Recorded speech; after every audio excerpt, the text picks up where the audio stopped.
Hello everyone. My name is Allison Parks, and this is my week 7 UDL and Assistive/Adaptive Technology assignment. The two UDL Universal Designs for Learning that I had this week were 8.3 Foster Collaboration and Community and 8.4 Increase Mastery Oriented Feedback.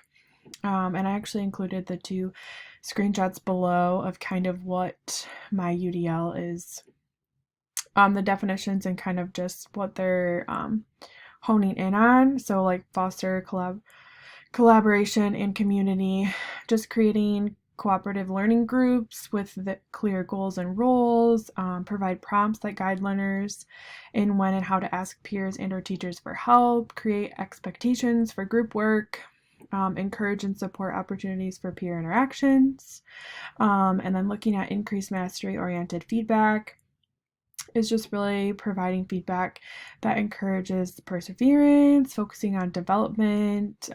It's frequent, timely, and specific. It's effective for the students. And yeah, so these are the two that I had for this week. So the first assistive technology that I kind of looked at is Flipgrid. And this is definitely one that we are very familiar with using in our class this semester. So this is for pre-K all the way up to educators, adults. Anyone can really use this. Even families have the opportunities of using it. So yeah, it's really great for educators, learners, and families. It's a very friendly platform. It's super easy to kind of maneuver and work around. And as teachers, it's really great for students to kind of have everything all in one place, and you can put things into small groups, so like 4 to 5 people, or you could have whole class libraries, and everyone's videos kind of all get put in one spot, so it's easy to look through and manage as a student and as a teacher, and even as parents, if that's something that's needed for them to use. It's really great because this is like 100% free for teachers, educators, families, everyone to use. So basically, the features of a Flipgrid is really an unlimited video clips. You're able to show faces.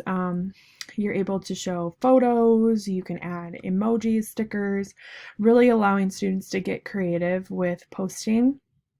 And it really just gives a sense of community and a way for students to really collaborate with one another because they're showing their faces, they're putting their own spin on things, making it more them as they're responding to prompts, and different things like that. So this can be used in school, elementary, middle, high school, and even into college. And when I was doing some research on Flipgrids, I saw a lot of teachers were using it as they would put up a prompt, students would respond to that prompt through a video, or students were using it as projects, and other students and classmates could go on and look at those students' Flipgrids. So this one is really honing in on the UDL for collaboration and community because students are all creating a community within Flipgrid. One thing that I saw when I was looking up at reviews and things is that it's very similar to a Google Classroom, and most students and teachers, that's very popular to use within schools. So since they already have the skills to managing a Google Classroom, this is something that just kind of feeds off of that. So I also have in here linked is some reviews that I found when looking, and this is specifically for educators. But overall, everybody gave really high reviews for Flipgrid, thought it was really great. They really enjoyed it. They would continue using it within their classroom. There was some things that were just like, just having this use of technology in the classroom would be like the only negative, just with the students misbehaving with utilizing the Flipgrid. So yes, Flipgrid is very easy. You can easily get on here, log in, make an account, and easy to make videos. Students can do that even just with a few steps if they're a younger L. So really, really good for students' ease in the classroom and just a fun way to show faces.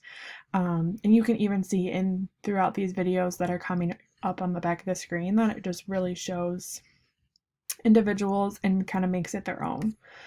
So Flipgrid can be used as an education tool, but it also can be used as a really fun way in the beginning of the year as an icebreaker. Everybody kind of does an introduction. Maybe they show off like a fun hobby they like to do at home. A video of them with a sibling or them with a friend, or there's just so many possibilities of how to use a Flipgrid within the classroom. So that was the first piece that I honed in on. And the second piece that I looked at, and this is something that's becoming a lot more popular, is a Jamboard. And actually within my search over here, this picture, I took a screenshot, but I found this really cool website that went over it's called schoolvirtually.org, and it kind of goes over all the UDLs and gives like specific ideas for online, what you can do, and it shows the connections over here on the side and gives a tool for how you would do it. So I linked this in because this is a really great tool that I found while I was searching through this project. And that's kind of how I thought of this idea, Jamboard. So, and was able to make a connection because I had done it in a past class, is making a Jamboard, and had students utilize it in the classroom. So this is really good for all ages. It's free. Everybody has access through their Google account. So if I just go up here to my Google, and just like if you were going to go to your Drive, you can scroll down, and Jamboard is something that's already connected right in here. And I have a few examples of ones I've already created. So it's very user friendly. Most schools have a Google Gmail account, so they all can have access to this.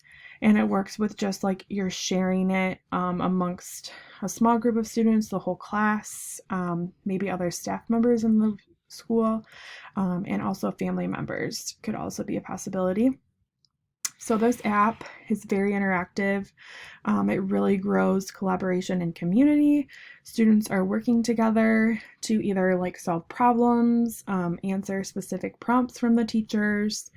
And this not only is growing collaboration and community, but also gives teachers a way to give immediate feedback to the students. So if you're working in the classroom, they're answering specific prompts, and you are able to just jump right in and give that feedback to the students, maybe on something that they're doing well, but also maybe something that they could adjust or edit going forward.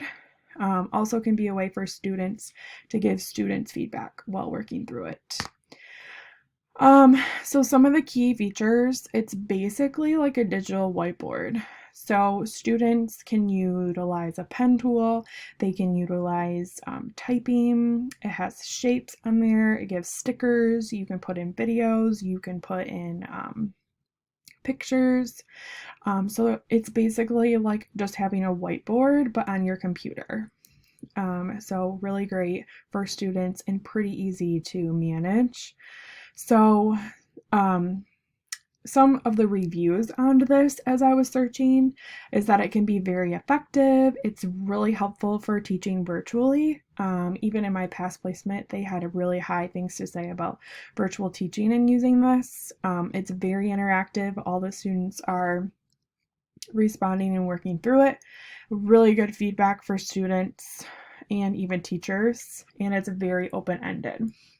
The only negatives that I kind of was reading was that students were getting really distracted. It was hard for them to kind of manage that in the classroom. Sometimes you have too many boards going and students are kind of like responding on top of each other, or they are messing around with something and you aren't able to catch it.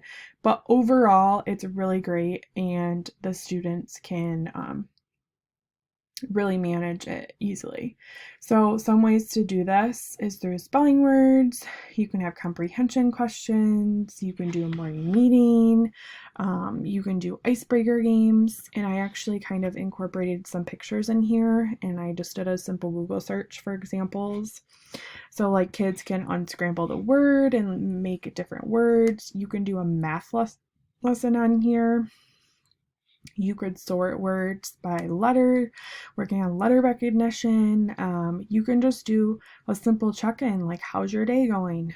So there's so many possibilities and ways for students to utilize both Flipgrid and Jamboard. And there's really a lot of ways to modify and extend and really make it student and classroom specific. So these are the UDLs that I was working on: collaboration and community and feedback. And these are kind of the assistive technology pieces that I chose to use for this project. So thanks for watching.